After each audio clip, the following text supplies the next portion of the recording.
Hello guys, তোমরা সবাই কেমন আছো? আশা করি ভালো আছো। তো এখন আমার মেয়ে ঘুম থেকে উঠে পড়েছে। তারপরে এবারে আমি আমার রুমটাকে গুছিয়ে নেব। রুমটার অবস্থা দেখো তোমরা কেমন হয়ে আছে। রুমটা গুছিয়ে নেওয়ার পর দেখো কত সুন্দর লাগছে। গুছিয়ে নেওয়ার পরে এবার রান্নার জোগাড় করতে হবে। হ্যাঁ, তোমরা সবাই দেখো।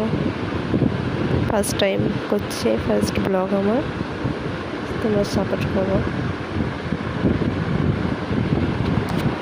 তো গরম পড়েছে, বাচ্চারা থাকছেই না, বাচ্চারা এই গরমে অনেক কান্না করছে। তো আমার মেয়েও কান্না করছে অনেক। এবার আমি রান্না করে নেব। মাছ রান্না করছি। মাছ রান্না করা হয়ে গেলে গোসলটা সেরে নেব।